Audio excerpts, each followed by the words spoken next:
يا تواب تب علينا يا تواب تب علينا وارحمنا وانظر إلينا وارحمنا وانظر إلينا أرض إذا سقيت أنبتت العشب والكلى ومثلها من الناس الذي يتعلم ويفهم في العلم فكما أن النبات ليس عين الماء ولكن الماء سبب حصوله فكذلك الفهم ليس عين العلم ولكن عن العلم يكون. Ini hikmah yang ke-23 daripada kitab Al-Hikam yang dikarang oleh Habib Abdullah bin Alwi Al-Haddad. Beliau mengatakan al-aradi thalathun. Macam-macam tanah itu ada 3. Ini perumpamaan tanah. Ya. Bidang ardun idza suqiyat anbadatil ushba wal kala. Ada jenis tanah yang apabila diairi, ya, baik itu dengan pengairan ataupun juga dengan air hujan, anbatatil ushba wal kala, akan tumbuh rumput-rumput, akan tumbuh dedaunan pohon-pohon dengan adanya hujan. Itu ada macam tanah yang seperti itu. Wa mathaluha minan nasi alladhi yata'allamu wa yafhamu minal ilm. Ini perumpamaannya adalah seperti manusia yang belajar kemudian dia memahami apa yang ia pelajari. Ilmu yang dia dapat dia paham. Ini perumpamaannya seperti tanah yang disirami, kemudian tumbuh rumput, tumbuh dedaunan, tumbuh pepohonan. Ini perumpamaannya seperti tanah yang subur. Ya, tanah yang subur ini perumpamaannya seperti orang yang belajar ilmu agama, kemudian dari ilmunya dia mendapatkan pemahaman. Fakama anna nabata laisa ainul ma, sebagaimana tetumbuhan tadi, rerumputan, dedaunan yang tumbuh tadi bukan air, bukan dari air, bukan airnya yang kemudian jadi tumbuh, akan tetapi walakinnal ma sababu husuli, akan tetapi airlah penyebab tumbuhnya adanya rumput. Ya, sekarang kita ditanam di lapangan, di tanah-tanah ini. Ketika musim hujan rumput tumbuh. Apakah itu rumput dari air hujan? Bukan. Tetapi karena ada air hujan rumputnya jadi tuh. Begitu juga fakadzalika al-fahmu laisa ainul ilmi. Begitu juga kepahaman dalam ilmu. Paham dalam ilmu itu bukan ilmunya, tetapi dari ilmu itu kita dapat memahami hasilnya, buahnya. Kemudian walakin anil ilmi yakun, akan tetapi kita bisa paham dari apa? Dengan ilmu. Tanpa ilmu kita tidak bisa paham, tetapi pemahaman bukan ilmu tersebut. Ilmu kita pelajari, kemudian kita menjadi paham. Paham itu bagaikan rumput yang tumbuh di saat musim hujan. Setiap musim hujan, itu tergantung juga tanahnya. Tanahnya bagaimana, bisa menumbuhkan atau tidak. Itu contoh yang pertama. Ya, kemudian yang kedua, wal ardu tsaniyatu tumsikul ma'a wala tunbitul kala. Ada jenis tanah yang tidak bisa menumbuhkan tanaman, tumbuh-tumbuhan ataupun rumput. Akan tetapi tumsikul ma, dia bisa nahan air. Ya, wala tunbitul kala, dan tidak bisa menumbuhkan. Ini ada tanah-tanah yang bisa nahan air. Ya, paling enggak itu air bisa diambil, bisa dimanfaatkan. Ya. Tanahnya bisa nahan air. Makanya ada danau, ada setu, ya. Rawa-rawa, ya, karena itu tanah kan, tanah yang dapat menahan air, tetapi tidak dapat menumbuhkan rumput. Ini perumpamaannya seperti apa? Wa mathaluha minan nasi mathalul ladzi yahfazul ilma wa la yafhamu fihi. Ini perumpamaannya daripada manusia ini seperti orang yang menghafal ilmu akan tetapi tidak paham. Dia hafal satu ilmu, tetapi dia nggak paham apa yang dia pelajari, apa yang dia hafal dia nggak paham, nggak ngerti, cuma hafal aja. Pernah suatu waktu pada zaman guru-guru yang terdahulu, ada satu orang hafal Bukhari, hafal kitab Bukhari, tapi nggak paham, cuman hafal. Akhirnya itu didatangin satu syekh, wahai syekh, ini ada satu orang, masya Allah, kenapa hafal Bukhari? Dia bilang apa? Berarti kitab kita nambah satu, nuskhoh kitab kita nambah satu. Artinya apa? Orang kalau nggak paham, hafal tapi nggak paham, sama aja dengan kitab. Ya. Kita bisa mengeluarkan manfaat gak? Ya, dengan sendirinya enggak. Tetapi orang yang belajar dapat mengambil paham manfaatnya. Tapi kitabnya sendiri ya enggak. Sama seperti orang yang menghafal tapi tidak paham. Sama dengan halnya seperti burung juga, burung beo. Burung beo kalau diajarin bicara, bisa ngomong. Tapi apakah burung beo itu paham apa yang diucapkan? Dia ngerti? Enggak paham. Ya. Hanya bisa niru saja. Kalau cuma bisa meniru ya sama aja. Tapi ala kulli hal itu seperti tanah. Ya, perumpamaannya orang belajar tetapi tidak paham. Perumpamaannya tanah yang hanya bisa menahan air tetapi tidak bisa menumbuhkan pepohonan ataupun tumbuhan. Kemudian wa idza ra'aita al-'alima la yazid ala ma yasma'u fa huwa dzak. Wa idza ra'aita al-'alima la yazidu ala ma yasma'u fa huwa dzak. Kalau engkau melihat seseorang yang mengerti belajar ilmu agama akan tetapi tidak bertambah ilmunya. Ilmunya cuman yang dia pelajari saja, tidak meluas. Pemahamannya tidak terbuka. Maka seperti itu sudah.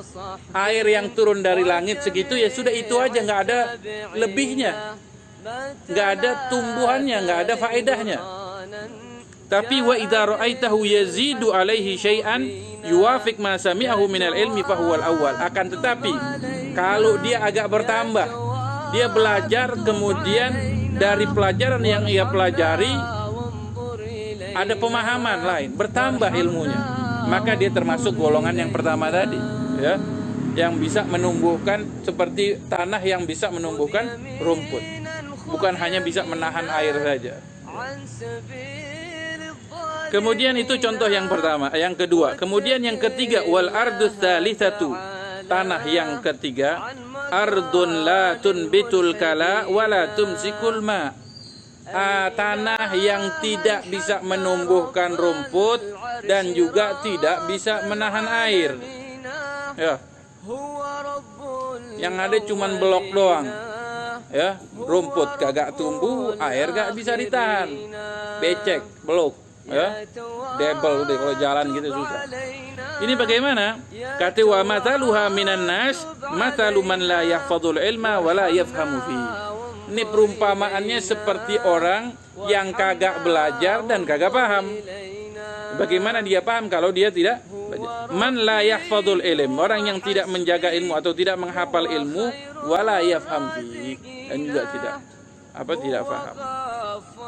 Fa ilqa'ul ilmi ila man hadhihi sifatu idha'atun lil ilm. Katanya Habib Abdullah Haddad, memberikan ilmu kepada orang yang seperti ini sama aja buang-buang ilmu. Ya. Jadi makanya orang-orang dahulu itu kalau mau mengajar itu muridnya itu harus diuji dulu. Dites dulu. Ini pantas atau tidak untuk menerima ilmu. Ya, maka dikatakan kata fa ilqaul ilmi, memberikan ilmu kepada orang yang seperti ini, yang tidak bisa paham, tidak bisa menerima ilmu, ini kata idha'atul ilm, menyia-nyiakan ilmu.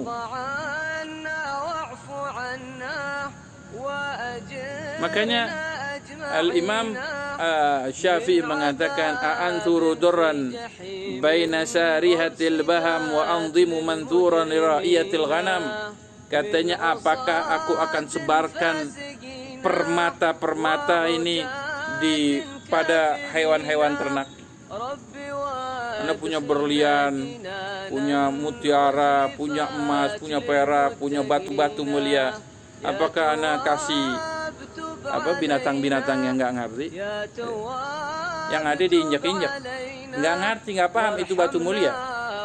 Ya, anturu durran baina sarihatil baham wa anzimu manthuran li ra'iyatil ghanam, atau aku berikan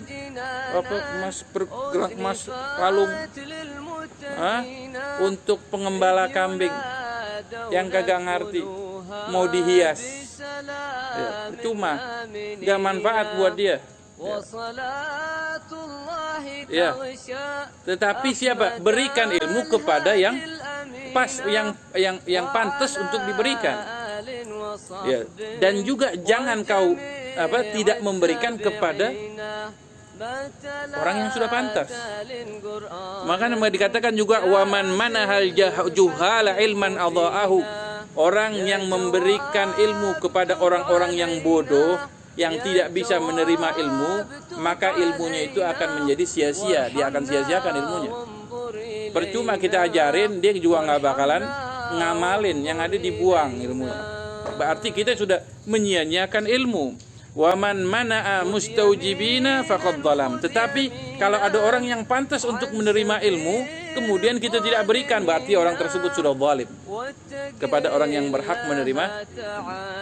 Jadi begitu, ilmu itu nggak sembarangan diberi, nggak sembarangan ngasih ilmu. Orang kasih ilmu nggak sembarangan, harus ada orang yang pantas diberi ilmu, kasih.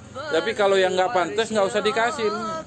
Ilmu mulia, ya, ilmu al-ilmu syarif, ilmu itu mulia. Jadi seperti itu contohnya orang yang ketiga, itu seperti tanah yang nggak manfaat. Disiramin air, turun hujan, nggak numbuh rumput, nggak bisa nahan air. Cuman yang aja jadi cuman becek dan blok. Ya. Di jalan bikin mobil pada mater semuanya, pada selip semuanya. Bikin kecewa orang. Itu contohnya orang yang tidak mau belajar ilmu, tidak mau menghafal ilmu, dan juga tidak paham ilmu tersebut. Maka lebih baik jangan berikan ilmu kepada orang tersebut. Fakama anna rabbal ardi allati hadhihi sifatuha la yasqiha wa yara anna saqiha min al-idha'ah, wa kadzalika yanbaghi an la yulqal ilmu illa man yudayyi'uhu bal aula. Sebagaimana orang yang punya tanah, dia lihat tanahnya nih, ada tanah, punya tanah seperti ini, luas. Yang punya tanah, dia tahu bisa membedakan ini tanah bisa nahan air, ini tanah bisa tumbuh subur tanahnya, yang ini tanah nggak bisa ngapa-ngapain, ini tanah becek aja. Masa iya dia siramin tuh tanah yang becek tadi, disiramin di air? Nggak mungkin. Katanya jangan siramin ini tanahnya nggak subur. Percuma dia, yang ada jadi blok aja. Siram di sana, itu akan tumbuh. Begitu juga orang yang punya ilmu, nggak sembarangan ngasih ilmu. Makanya nggak semua orang bertanya itu dijawab. Dilihat dulu ini siapa yang bertanya, apa maksud dari pertanyaannya. Orang punya ilmu itu nggak sembarangan orang ngasih ilmu. Karena ilmu adalah hal yang mulia. Kata Imam Syafi'i juga di dalam yang lain juga, apakah aku pantas mengalungi batu permata yang mulia ini kepada binatang? Binatang dikalungin, ya, dikasih berlian, dikasih emas, dikasih macam-macam permata. Itu berarti orang bodoh yang seperti itu. Sama halnya kalau ilmu diberikan kepada yang tidak berhak, seperti itu, sama seperti ngalungin binatang. Maka jadilah kita orang yang pertama, seperti tanah yang subur, yang bisa menumbuhkan pepohonan dan rumput.